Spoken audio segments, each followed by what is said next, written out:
కదా. ఇప్పుడు మనం చదువుకున్న వాక్యం ఏంటి? మీరు పరిశుద్ధులు ఒకటియే దేవుని చిత్తము.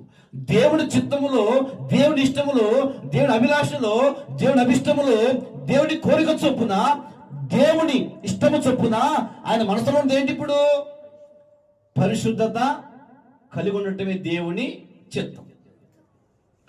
పరిశుద్ధత కలిగి ఉండడం దేవుని చిత్తమే.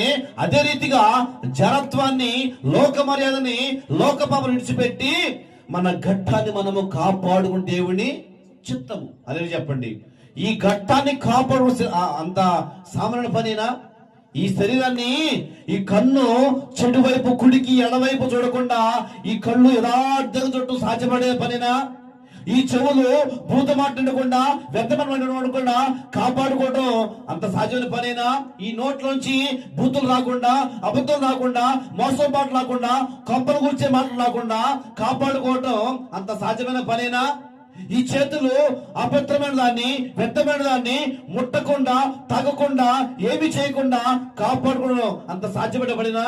ఈ కాళ్ళు ఎవరిని తన్నకుండా, ఏమి చేయకుండా, ఈ కాళ్ళు పరిశుద్ధమైన అడుగు పెట్టడం కోసం సాధ్యపడే పడేనా?